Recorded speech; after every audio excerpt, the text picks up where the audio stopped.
Hello नमस्कार हमारे channel में आपका स्वागत। हम आपको बहुत ही महत्वपूर्ण जानकारी देने वाले हैं अतिथि शिक्षकों को लेकर। अतिथि शिक्षकों ने आंदोलन किया है। इन्होंने बोला है 5 या 6 माह से मानदेय नहीं मिला है। मध्य प्रदेश के अतिथि शिक्षकों को इन शिक्षा व्यवस्था को संभाले हुए, लेकिन उनको मानदेय नहीं दिया जा रहा। सरकार ने घोषणा की थी कि उनको बढ़ा हुआ मानदेय दिया जाएगा, लेकिन अभी तक नहीं दिया गया। और नियमितीकरण की मांग को लेकर भी अतिथि शिक्षक धरना प्रदर्शन और आंदोलन कर रहे हैं, लेकिन अभी तक नियमितीकरण भी नहीं हुआ, जिसके संबंध में पूरी विस्तार से मैं जानकारी देने वाला हूँ। एक वीडियो भी दिखाने वाला हूँ क्या कहना अतिथि शिक्षकों का, क्या मांग रखी सरकार के सामने। अब वीडियो में बने, वीडियो पूरा देखें। वीडियो अच्छा लगे तो लाइक और चैनल को सब्सक्राइब जरूर करना। यही प्लेटफॉर्म दयनीय और विचारणीय है, जहां शैक्षणिक सत्र 2023-24 में अतिथि शिक्षक अपनी सेवाएं तो जुलाई माह से दे रहे हैं, लेकिन इनके मानदेय का भुगतान अभी तक ना के बराबर है। अतिथि शिक्षक जिन पर अपने पूरे परिवार के पालन पोषण की जिम्मेदारी है, वह एक एक पैसे के मोहताज है। प्रदेश की इस समस्या के साथ ही रहली विधानसभा के अतिथि शिक्षक ज्यादा ही परेशान है, क्योंकि यहाँ सभी क्षेत्रवासी जानते हैं कि वर्तमान में बीओ के पद पर पदस्थ इंदुनाथ तिवारी अपने तानाशाही रवैये को लेकर कई बार सुर्खियों में आते रहे। अपने चहेतों की मौखिक आदेश के आधार पर अतिथि शिक्षक के पद पर नियुक्तियां हो या फिर अनेक उच्चतर माध्यमिक विद्यालय में मरम्मत राशि का दुरुपयोग हो। साथ ही कहा कि अगर हम लोगों की शासन के नियम अनुसार नियुक्ति नहीं होती और विगत 5-6 माह का वेतन नहीं मिलता, तो हम लोग धरना प्रदर्शन के लिए मजबूर हैं। अब देखना होगा कि इस मामले में जिला शिक्षा अधिकारी एवं कलेक्टर महोदय क्या एक्शन लेते हैं। Bureau report.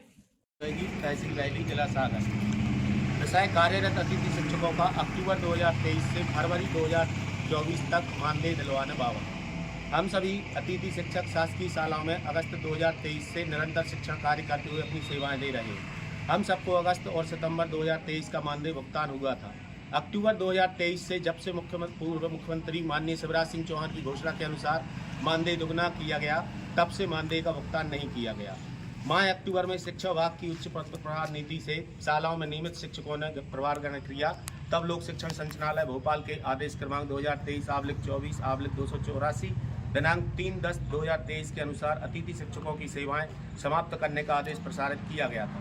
अतिथि शिक्षकों द्वारा संपूर्ण मध्य प्रदेश में विरोध प्रदर्शन हुआ, तो अगले ही दिन आदेश क्रमांक 2023/24/986 दिनांक 4/10/2023 द्वारा सेवा समाप्त करने वाले आदेश को निरस्त करते हुए अतिथि शिक्षकों की आगामी आदेश तक सेवा समाप्त न करते हुए कार्यरत रखने का आदेश प्रसारित किया गया। उस दिनांक से आज दिनांक तक हम सभी अतिथि शिक्षक निरंतर अपनी सेवाएं दे रहे हैं। अतिथि शिक्षकों द्वारा वार्षिक परीक्षाएं एवं सभी कार्य पूर्ण निष्ठा से संपन्न करवाए जा रहे हैं। हम सभी अतिथि शिक्षक विगत 4-5 माह से मानदेय प्राप्त हुए बसों में किराया देकर, दोपहिया वाहनों पेट्रोल भरवाकर निरंतर सेवाएं दे रहे हैं। जब दिनांक 1/3/2024 और 2/3/2024 को हम अतिथियों का मानदेय आयरित हुआ, तो किसी को 2000 रुपये तो किसी को 2100 रुपये प्राप्त हुए। हम सब अचंभित हुए और बहुत दुखी हुए। जानकारी प्राप्त हुई कि नियमित शिक्षक आने के बाद आपका मानदेय नहीं दिया जाएगा, जबकि हमसे निरंतर सेवाएं ली गई। ब्लॉक शिक्षा अधिकारी रहली ने आदेश प्रसारित किया था कि विभाग के आदेश अनुसार अतिथि शिक्षकों को पृथक नहीं करना। कार्यरत अतिथि शिक्षकों का अक्टूबर 2023 से फरवरी 2024 तक का मानदेय दिलवाने बाबत मान्यवर हम सभी अतिथि शिक्षक शासकीय शालाओं में अगस्त 2023 से निरंतर शिक्षण कार्य करते हुए सेवाएं दे रहे हैं।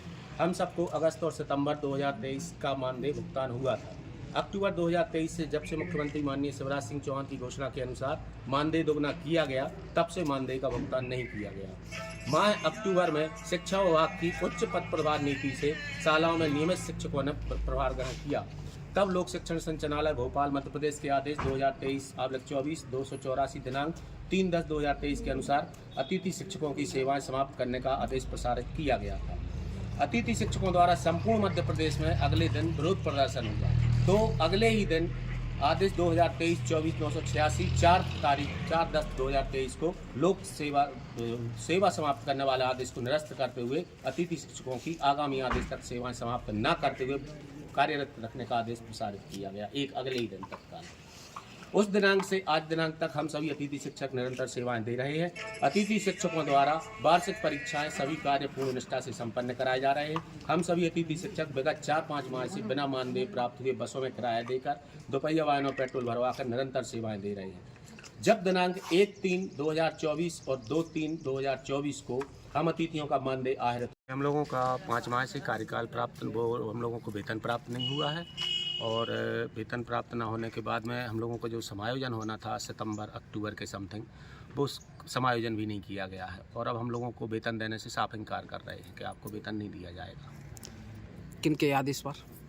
ये बीओ साहब ने खुद अपना आदेश कार्यालय से प्रसारित किया था समायोजन करने का, तो 10 अक्टूबर के बाद में ना उन्होंने कोई समायोजन किया है और जैसा हम लोगों को कार्य मुक्त करने के लिए मतलब बाध्य किया गया था कि आपकी सेवा समाप्त नहीं है, आप स्कूल जा सकते हैं, ऐसा फिर दोबारा कोई आदेश नहीं आया कि अब आपको कार्य मुक्त किया जाता है।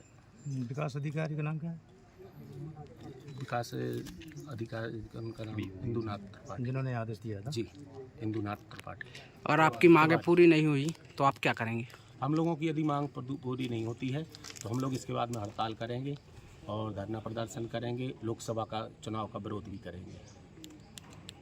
बयान दिया गया है, इस संबंध में आपके संज्ञान क्या है?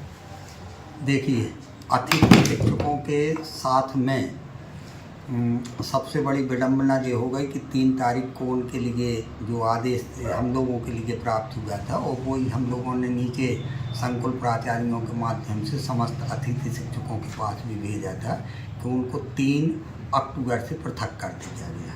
फिर 4 तारीख को एक नया आदेश आया, उसमें लिखा कि इनके लिए कार्य मुक्त न करें। तो बड़ी दुविधा की स्थिति हो गई कि अतिथि शिक्षक रहेंगे या नहीं रहेंगे। जब ये वाली स्थिति हुई तो फिर निश्चित रूप से उसी आदेश के परिपालन में अतिथि शिक्षक आज दिनांक तक तो नहीं कहूँगा मैं, 10 जनवरी तक वो लोग कार्यरत रहे। 10 जनवरी को पुनः संकुल प्राचार्यों के लिए एक आदेश दिया गया कि जितने भी अतिथि शिक्षक हैं उन उच्च पद प्रभार से जो अतिथि शिक्षक प्रभावित हुए हैं उनके लिए तत्काल कार्य मुक्त करें, अन्यथा संस्था प्रधान एवं संकुल प्राचार्यों से वेतन की वसूली की जाएगी। तो यहाँ पर एक दुविधा ये बन गई कि यदि संकुल प्राचार्य अपने जो संस्था प्रधान हैं उन अतिथि शिक्षकों को रखते तो उनका नुकसान होगा। इस विडम्बना के आधार पर ये अभी स्थितियाँ बनी हुई। हालांकि आप लोग जो अतिथि शिक्षकों ने ज्ञापन दिया है उसके लिए हम लोग माननीय जिला शिक्षा अधिकारी महोदय के माध्यम से कलेक्टर महोदय और उच्च शासन के लिए भेज रहे हैं। निश्चित रूप से मैं मानता हूं कि शासन इस पर बहुत सहानुभूतिपूर्वक विचार करके हो सकता है कि अतिथि शिक्षकों के संबंध में कोई महत्वपूर्ण निर्णय ले। जहाँ तक हम लोगों के मेरे द्वारा कहा गया था या लिखित में दिया गया था कि आप लोगों के लिए समायोजन किया जाएगा, तो उस संबंध में मेरा ये कहना है, समायोजन से मेरा आशय था कि यदि जहाँ पर प्राथमिक शिक्षक का पद खाली हुआ है और माध्यमिक शिक्षक का कोई अतिथि शिक्षक उच्च पद प्रभार से प्रभावित हुआ है तो उसको निश्चित रूप से उन प्राथमिक शालाओं में समायोजित किया जाएगा। परंतु प्राथमिक शालाएँ लगभग रिक्त रहीं और चूँकि पोर्टल बंद था इस कारण से वो समायोजन संभव नहीं हो पाया। मैं ये कहूँगा कि जैसा अभी तक वो धैर्य रखे हुए थे अतिथि शिक्षक उसी प्रकार का धैर्य रखें। निश्चित रूप से शासन उनके लिए कोई न कोई अच्छा रास्ता निकालते हुए उसका हल होगा। धन्यवाद।